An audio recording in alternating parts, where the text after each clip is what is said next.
Today, I went through the details of this astonishing draft bill, arrogant draft bill that the Albanese government has put out to cut your free speech on the internet, to get blogs and podcasts and so forth, and people posting on Twitter even, to stop putting out what it calls misinformation. And seeing those details, I'm even more shocked, and you should be scared. This bill has the Orwellian title, Combating Misinformation and Disinformation Bill, and it threatens internet platforms like Twitter with fines of up to nearly $7 million, or 5% of their global turnover, whichever is biggest, if they don't cut down on supposed misinformation online. So that obviously, with fines like that, gives the government massive power. But get this, this bill says its misinformation ban does not apply to the federal or state governments. They're excluded. So, the government can tell lies, it can spread misinformation that they then say, well, this is the truth, but you then could get banned from challenging it. And that's, of course, how you build a big brother government. Now, the obvious problem with this bill, of course, is, as other commentators have been saying last week, who trusts governments to define misinformation? Governments spread misinformation all the time, after all. Remember, in the pandemic, they told us it wasn't safe to let children play outside. Well, that was false. They've told us that nuclear power is too unsafe to use here. That's also totally false. They tell us global warming is an existential threat. False. Stolen generations, I could go on. But there's actually more to this bill than this double standard. There are other strange things in this. A sinister overreach, which gives the bureaucrats of the Australian Media and Communications Authority, that'll be administering these powers, even more power than they have already to shut down important debates that offend the left.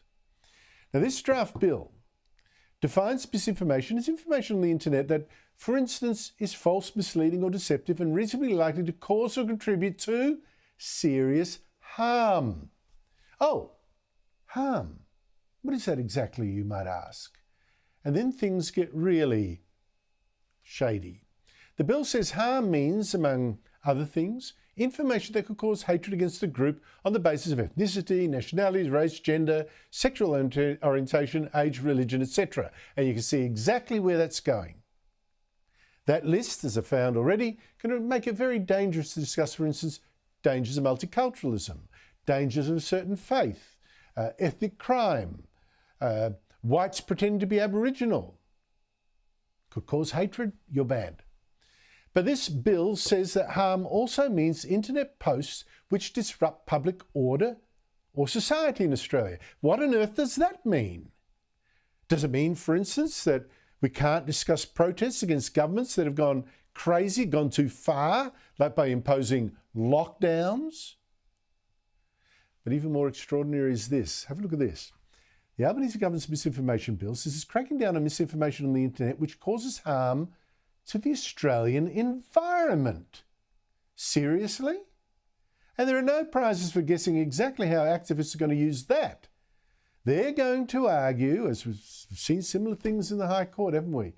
Or various courts around the country. They're going to argue that posts and podcasts which argue correctly that global warming is not a crisis, or say that global warming schemes are useless, well, that's misinformation. And it's going to harm the Australian environment. Think of the Great Barrier Reef. Ban those posts. Now, of course, the Australian Communications Media Authority may turn down such appeals, right? But ACMA's already only too eager, to me, it seems to me, to run a ruler on these arguments. And media companies, internet platforms, they're going to get too exhausted and nervous, having to defend themselves each time, hiring lawyers, blah, blah. This is going to have a chilling effect on very important debates. Joining me is probably the country's top media lawyer, Justin Quill, a major law firm, Thomson, Geer. Justin, always great to talk to you. Now, your view of this misinformation bill? Look, Andrew, it's half-baked. And worse than that, it is the biggest imposition on free speech that I've ever seen a piece of legislation. I've long been an advocate for free speech. I've had concerns with, and I've expressed them on your show and other places publicly about legislation like Section 18C of the Racial Discrimination Act. But I can tell you, in my 27 years in this job, throw in my 5 or 6 years at university, just over 30 years actively being in this space, this is, without doubt, the worst piece of legislation for free speech that I have seen. And as I say, it is half-baked. You put up the definition of harm, fantastic. It's got a definition of harm in there, concerning as it is. But that's not the relevant trigger in the prohibition section. The prohibition section talks about serious harm. Well, what is serious harm? Who knows? It's not even defined. There's all sorts of inconsistencies and questions with this, and I am dreadfully concerned about it. It's as bad as I've seen, and I cannot state that enough.